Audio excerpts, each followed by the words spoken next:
Okay, welcome to our team call for tonight. My name is Brigitte Limford, and I am so excited to host this call and work you guys through a little exercise that has been on my mind a lot lately, and something that I did with another coach on a call here recently. And she's been a coach for a long time, but hasn't taken a lot of action maybe in her business that I know that she has wanted to. And working through this exercise with her, I could see how it really shifted things in a big way for her. And so I felt this would be beneficial to do as a team and to work through a few things and talk about that driving force that is going to help you identify what matters the most to you in this business to make it really fun and fulfilling for you, and how to take massive action on that.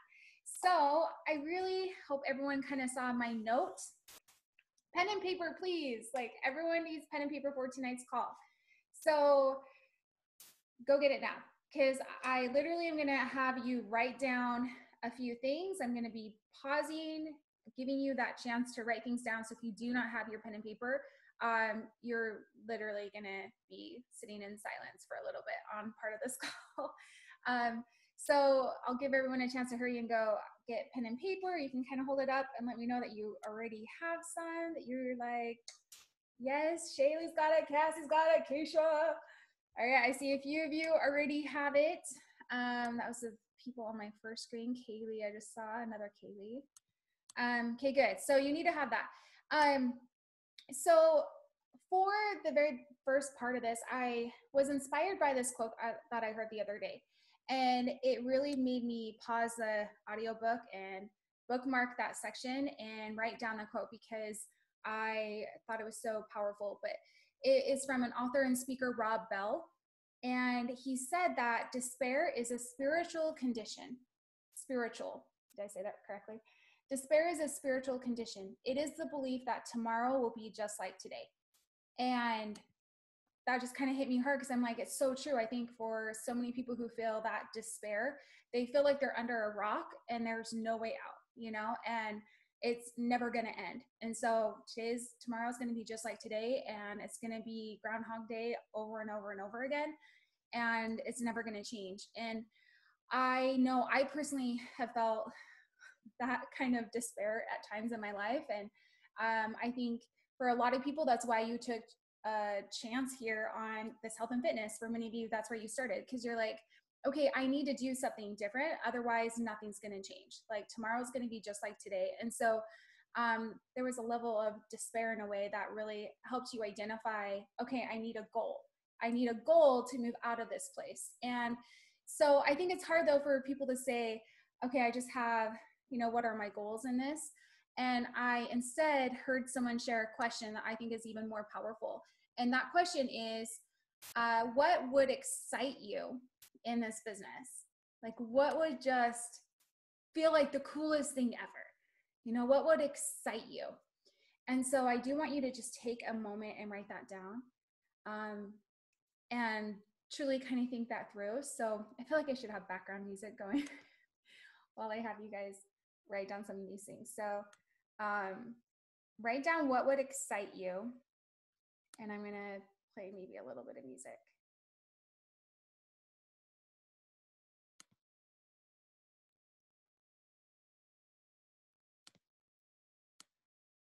Do some soft piano music.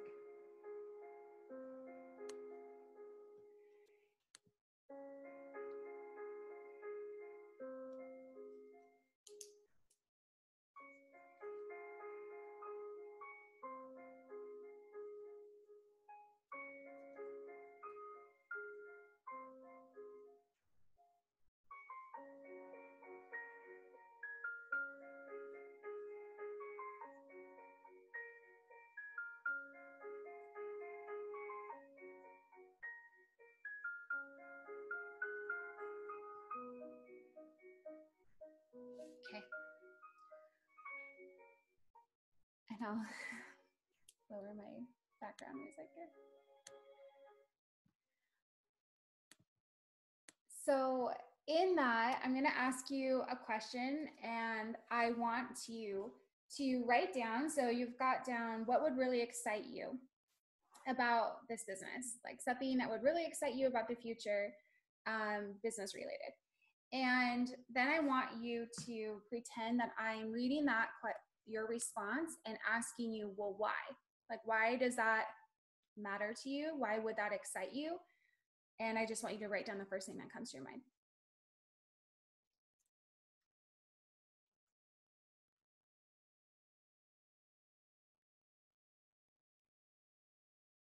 And I'm kind of doing it as well so I can know how long this should kind of take you in a way.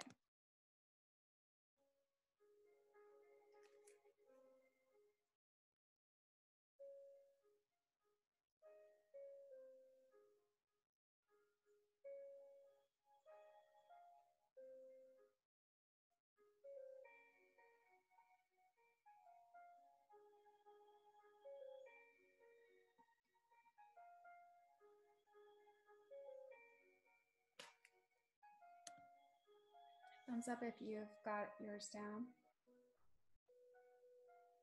Or you, yeah, you've got it written down.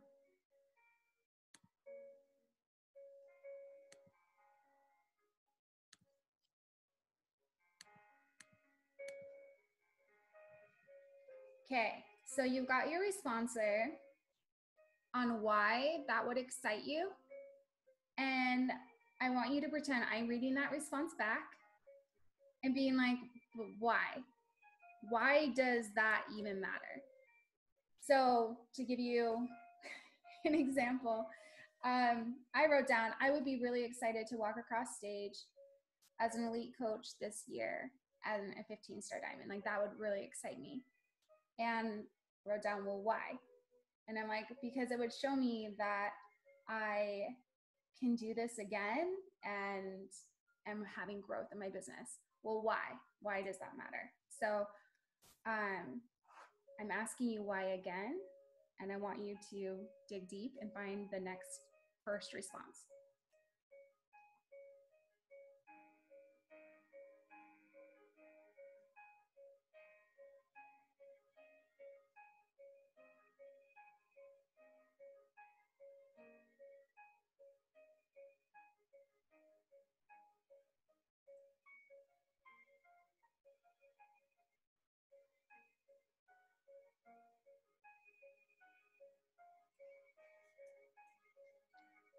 Thumbs up when you've got it.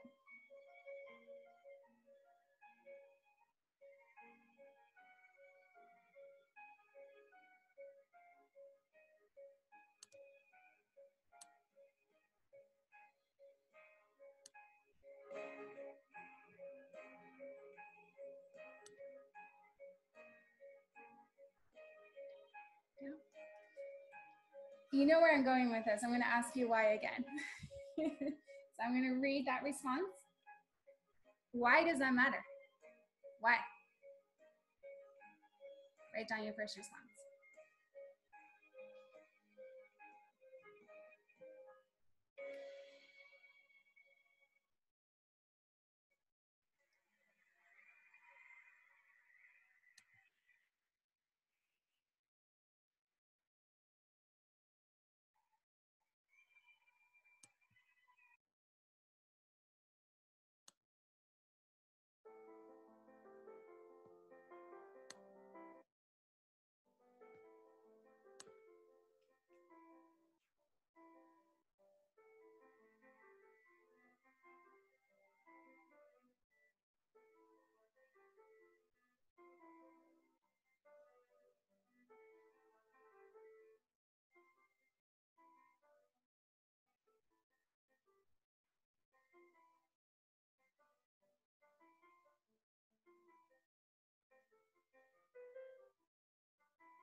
If you've got it done, you can put a thumbs up.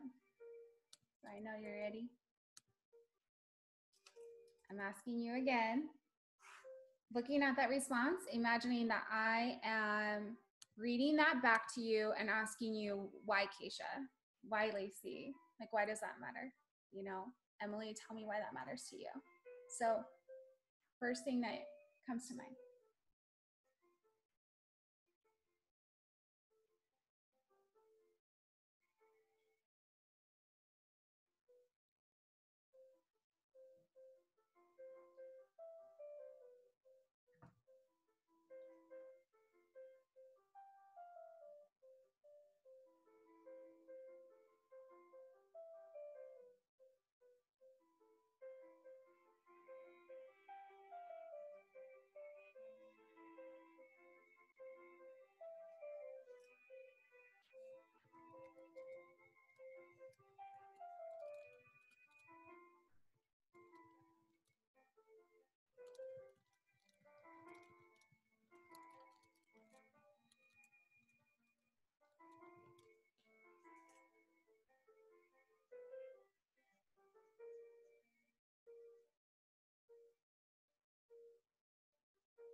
I'm done with mine. If you are as well, you can give me a thumbs up.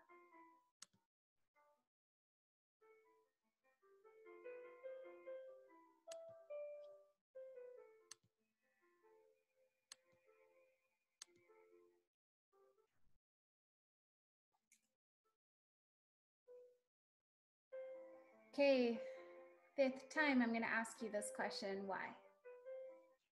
Kind of knew it was coming. Imagine I'm reading that response and asking you why that matters.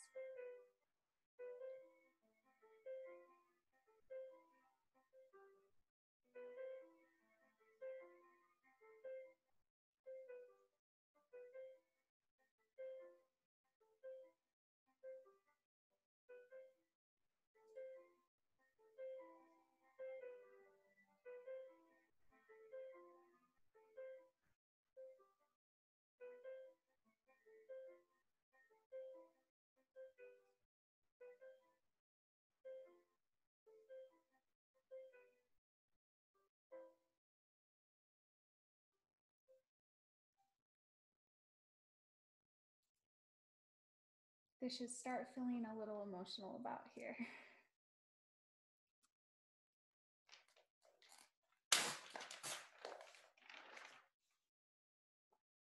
Guys, ready? I am going to ask you again. Why? So again, digging deeper from here, why does that matter? This last response, why does that matter to you?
Great.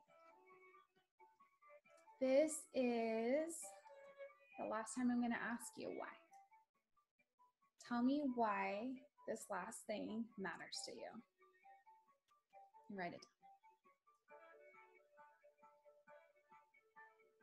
down. Or matters to you, or why? Like, why did you say that?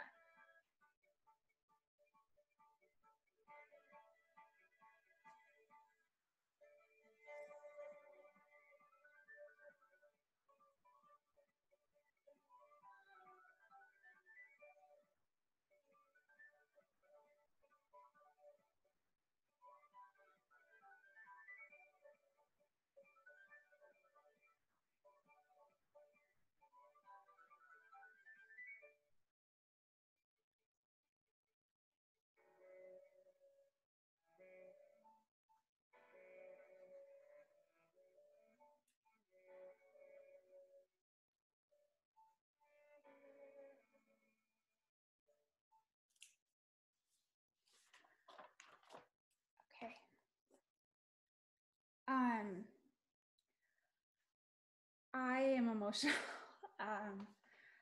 because I did this too, or alongside with you guys. I'll just kind of walk you through what I wrote down. And this is something that Dean Graziosi shares in his book, Millionaire Success Habits. And he says it's a 7-layer why in asking that question when you have identified a goal and a goal that excites you. And he's like, you will be amazed at how things shift and how there's such a much deeper reason that you didn't even think, you know? And he goes, I've done this on stage all across the country and pull people up on stage. And he's like, even people who I feel like their first response was this very well thought out, like deep emotional reason why, it always ended up maybe being something different and truly breaking them down. Like they were crying, you know, as they like shared what it was at the end. And he shared an example of this man who got up on stage and had set a goal to help more youth in his city. I should turn off my piano music in the background. It's a nice background music though, right? But he shared how this man walked up on stage and he was wanting to help underprivileged youth in his area. And when he got asked, like, well, why does that matter to you? And he's like, because I feel like these kids deserve a chance, and like I want to be there to help them. And like, if I'm not there to help them, then who else do they have, you know, as a role model? Like many of these underprivileged kids just don't have a strong male role model in their life. And that's a really good, powerful why, right? Like you think like that's like deep, that kind of gives you chills. But at the same time, when Dean asked him 7 times, well, why and why and why, it came out that, I mean, this man, his mother had passed away when he was a youth, and his mom, he's like, I feel like my mom never got to see me like in the person that I turned out to be. And so he's like, he got all emotional sharing how like this was his way that he felt like his mom could see that he had turned out to be the father that like he never had, and that his mom like was proud of him. And just so much more emotional than that like first reply. And he realized like he was doing this for his mom, you know, and to show his mom like the legacy and the heritage that she had left behind. And I just thought like got chills as he was sharing that story. And you know, for me, I think whys change, you know, and the reason why you want something changes like across the years that you may be doing this. And the things that fueled me to get started are not the things that fuel me now, you know. And so I think even for coaches who've been doing this and you're like, I got my why, like it can change. And so I think I'm like really grateful I saw even, you know, veteran coaches on here taking the time to write these things down. And I will tell you, I actually have a lump in my throat over what I wrote down because I listened to that on the book and was like, that's a really good exercise. I should do that. I haven't done it yet. And so doing it with you guys, I am surprised at what came out for me. Because as I shared with you, what would really excite me is to walk across stage this summer. Like, I'm like, I want to have everything in place, elite requirements before summit. Like, that makes me feel like really excited to think about that. And when I was like, oh, well, it wants to show that like, you know, I can do that, you know, why? Because I want to know that'd be really cool to know that like that's possible. And as I keep going more and more down, I was like, well, why? Because growth matters to me. I don't like feeling stagnant. Well, why? Because I don't want to feel like I'm stepping back to where I've been. Well, why? Because I want to progress in this life and feel like this life wasn't a waste. Well, why? This is where I get all spiritual on you, so I hope it's okay. I said, because I don't want to let God down. I feel like he has trusted me with so much. Well, why? Why? Because I love God and I want to make it back to him again. And why? Why do I want to make it back to him again? Because I know that I am light and I know that that's where I belong. So I feel I need to progress to be where I want to be at the end of this life. And I am like, holy cow, like me just thinking of like the first thing that came to mind, like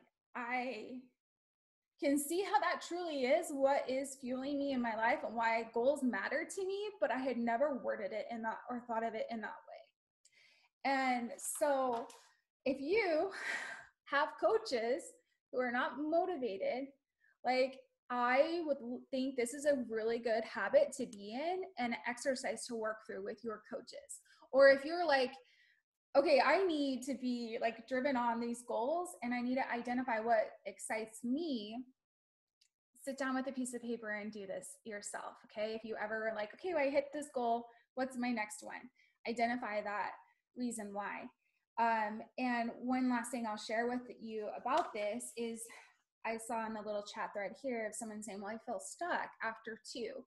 And I wrote on there, but I wanted to share it here as well. And I don't know what the reply back was to this, but one thing to just consider is I think many times we go on an automatic Beachbody progression line and we think like, well, the next logical step after emerald is ruby, or emerald, it must be then diamond. So my goal is to be a diamond because I'm a ruby or an emerald coach. And so sometimes I think we regurgitate goals that we think we should have versus like what excites you. And that's why I think it's so important to use that phrasing of what excites you about this business and really make sure that that is what it is going to excite you, you know, because if you're just writing down the goal that you had thought of at the beginning of the year, but you didn't really think that through, it probably would be really hard to answer these questions. And so that's my 2 cents on that.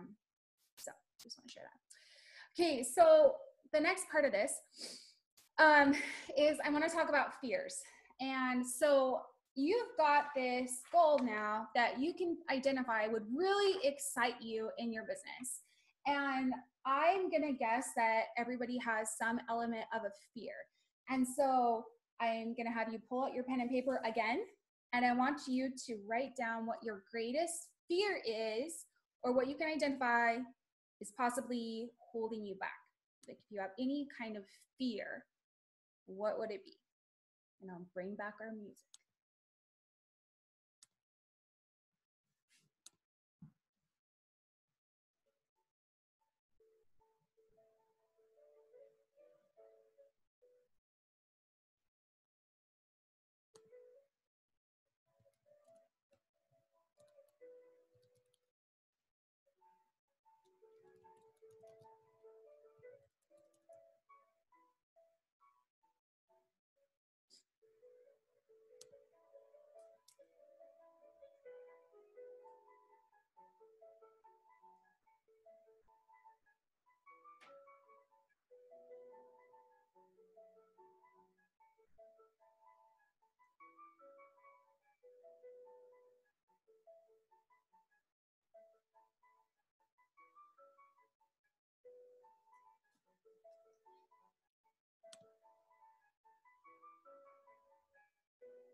Thumbs up when you have your greatest fear, or just what your concern is written down.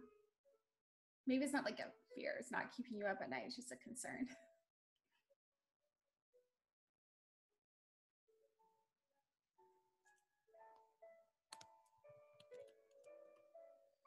Okay. Now looking at this fear, I want you to think this through and think of, okay, well, what if that actually happens? Like, then what? So if it's an event that you're worried about happening, or mine, I'll just share with you. My greatest fear in like, you know, going more all in on the business, you know, or doing the things that it may take to have qualification for elite by summer. My biggest fear is being overwhelmed and not being a good mom. Like I love work. So my fear is like my family suffering in the process of me doing that. So I want you to, so in my scenario, I'd be like, okay, so what if I do become a terrible mom and I'm not showing up for my kids? Then what? Or you're worried that someone's going to reject you and make fun of you on Facebook. Then what? So what if that does happen? Then what are you going to do? So let your greatest fear play out and think of what you're going to do after that.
Okay, do you have your reply down?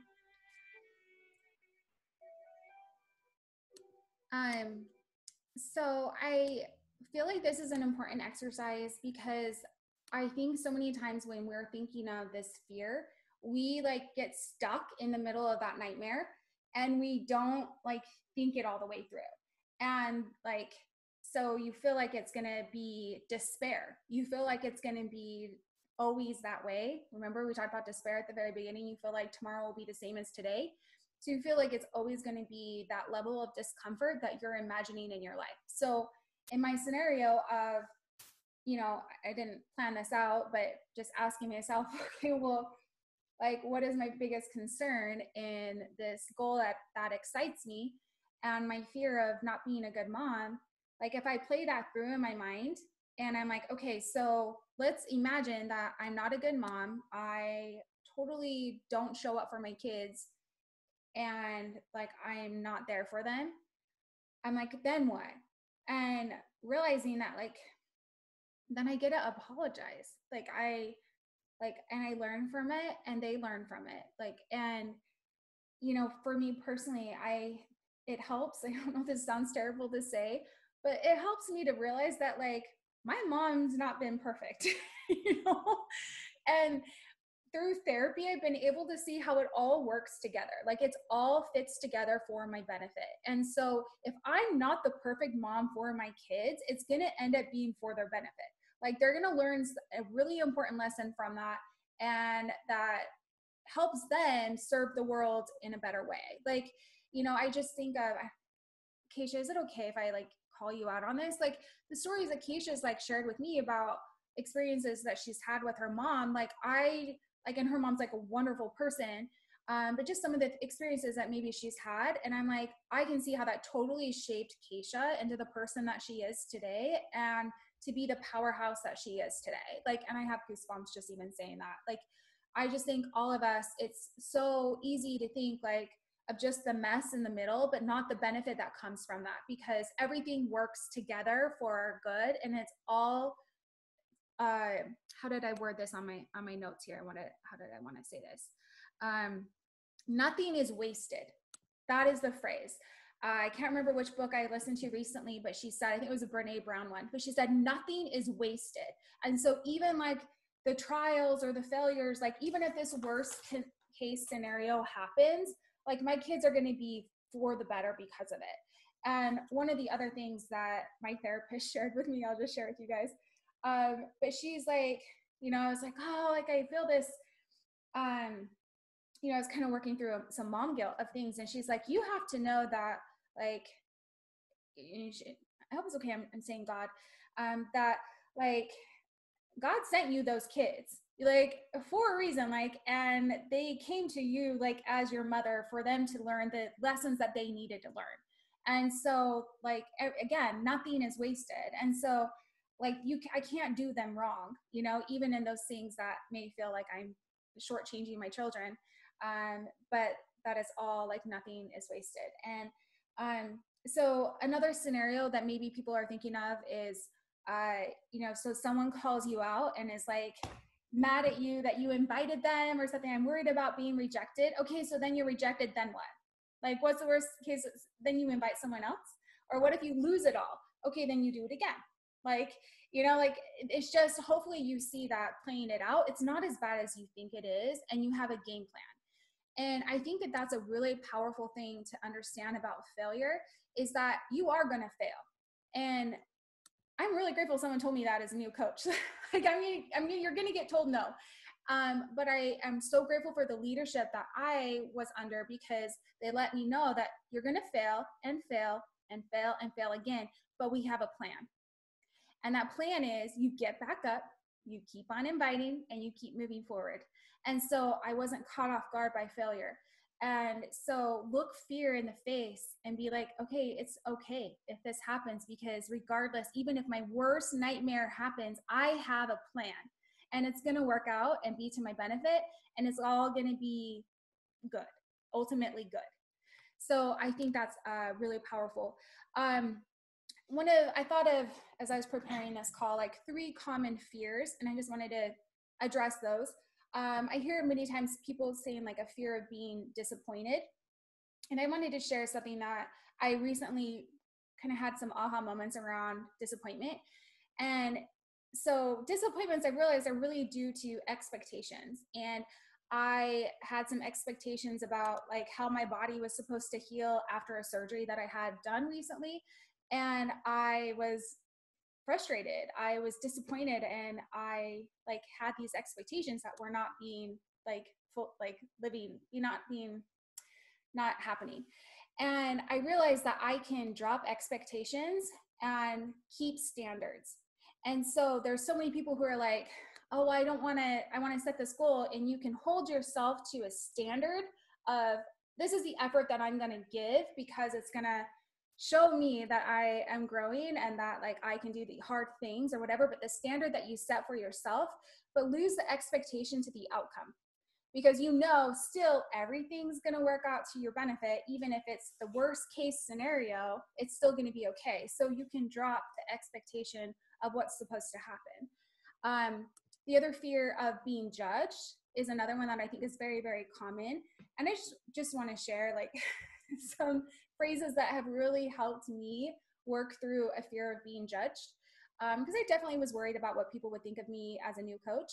But I remember Lindsay Matway always using this phrase, those who matter don't mind.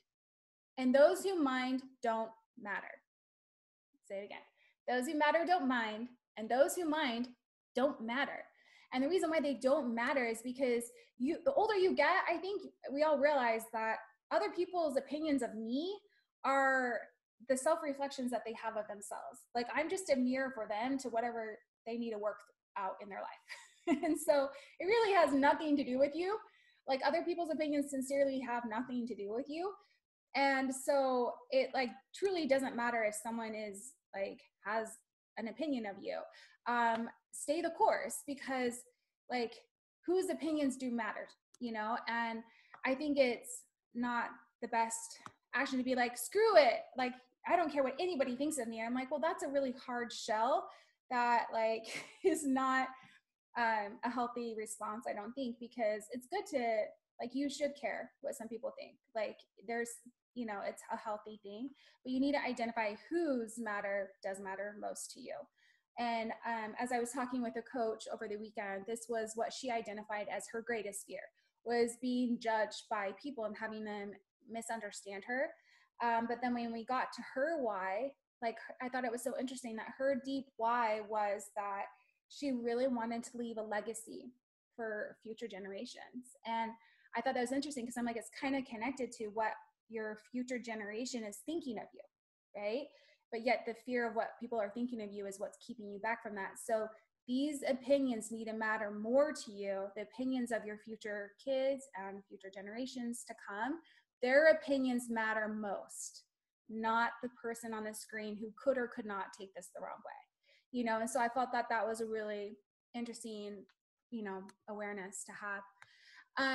And then just the fear of failure is another one that I think people have, and hopefully you kind of realize now that you are going to fail, and it's really just not a bad thing. And I just love that phrase. It just stood out to me. I'm going to say it again. Nothing is wasted. It's always worth it. Your life is always going to be better off for going for it. And so it all fits together for your growth. And I heard this phrase from Brene Brown as well, that she said the path of least resistance is a terrible teacher. So like, set the big goals, do the hard things where you can see there's going to be a lot of resistance, because that's where the most growth comes from.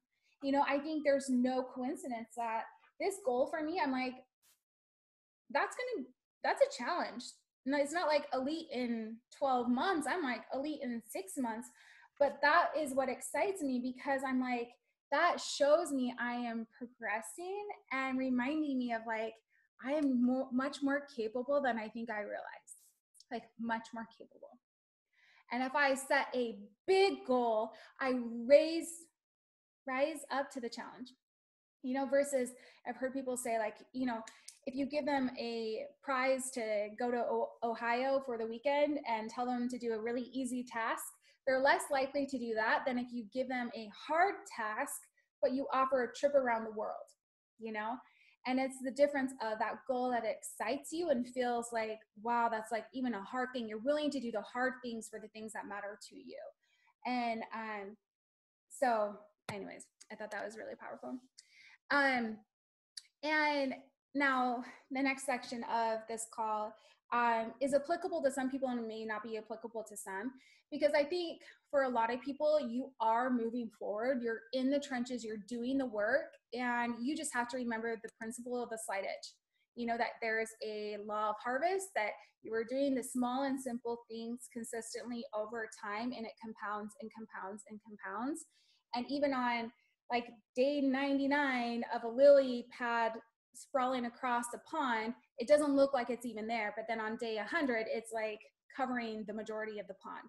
Like the things just slowly do take time, and you have to trust the process and stay in the trenches, head down, blinders on, focus on those income producing activities, those IPAs. And many of you are in that stage of your business. And then I think that there are some people who may be on the call who are like, okay, I need to start. Like I need to start taking massive action, and I need to get going on this. And I just wanted to share that, like, if it helps you, I can identify that there are 3 power storehouses of energy. And before I kind of share what those 3 are, I just want to point out that if you are a female, these are male energies. And so it's like, I'm going to take charge, I'm going to do it. And that gets you going out of a place of complacency and not taking action, but it needs to be replaced by a different reason, but it can help you get started. I've heard Keisha kind of worded this as like doing the small and little things, but then falling in love with the process. And she's like, I've just fallen in love with the process. And that's like what keeps fueling her to go along. And I'm like, that's exactly what needs to happen. But to get started, she didn't even know she was in love with the process because she didn't know anything about it, right? But there's 3 different storehouses of energy that you can tap into if you need to face your fear. So if you're like, this fear is literally over like encompassing me and I can't like step out of it, there's 3 power storehouses. And the first would be the power of regret, the power of refusal energy, and the power of fear. So fear, oddly enough, can motivate you to take action because you're finding a greater fear that you have than the fear you're facing. So for me, I definitely had a fear of what people were going to think of me, and all of that. But I really feared 5 years down the road, not having any options, and my husband being out of work, because the career that he was in at the time, like, was not going to be a career that was even available in 5 years. Like, we were aware of that. And I'm like, okay, what are our options going to be? And my kids are going to be older. Like, that is way scarier to me than the fear of what this person's going to think of me. So that really helped me to step into a place of action when I had spent 29 years of complacency and not taking action. Like, I definitely was tapping into a power of fear. Okay. The power of refusal energy, like, if it helps you to think of, what do you refuse? Now, if you know my story, like, we had a bankruptcy happen, and we had to move from our dream home to a smaller home in a state that I didn't really want to move to at the time. And my kids were young, and it was hard. And what made it hard too was knowing that, like, that was a possibility to happen again, but it would happen when my kids were much older. And how was I going to have that conversation with them? Like, if we were to ever lose our home again and my kids were teenagers, like, it would be way more traumatic. Talk about mom guilt. Like, I really was like, my kids are for sure going to need therapy Like, if they didn't already, they will for sure need therapy. If that happens, like that would be the worst thing ever. And I refused to let that be an option. Like, and so when I saw this opportunity come in, I was like, I refuse to be in that situation again where we are losing our home, we can't pay the bills, and we don't have any options. I refuse to ever let that happen. And so definitely I was tapping into that refusal energy, and it was like, okay, yes, I will get up and I will invite as many people that I know and do the hard, scary things for me, because I refuse to be in that situation ever again. And then the last one is like the power of regret. And I think like maybe some people, this might be beneficial for you if you've been in this business for a while, because maybe you have regrets in this business. I don't know, like, but you might be like, oh, I regret that I haven't really like given my all to this. Like I have a little bit of regret that I don't even know what I'm capable of. Or you worry about going all in and regretting it later, like whatever. But one of the things I love with Brene Brown is she talks about rumbling with regret. And it, again, is one of the things that she shares is that, I'm going to just write down what I wrote to here. She goes, it's one thing that failure has taught me, and that's the power of regret. Regret is one of the most powerful emotional reminders that change and growth are necessary. And so it's a powerful emotional reminder that you have to change, that you have to do something. And she said, regret can be used destructively or constructively. So regret can be used destructively or constructively. And she said, to live without regret means you believe you have nothing to learn, no amends to make, no opportunity to be braver with your life. So if you're like, I'm going to live without regret, you're kind of missing the point of how regret can be a good thing for you. Because you're like, I don't think I have anything to learn and no opportunities to be more brave. And that just really hit me hard, because I'm like, no, regret is a good thing. And so even if that happens, like I get to use that constructively of like, I'm going to change and I'm going to grow. So if you have regrets in this business, then let that fuel you to be like, I don't want any more regret.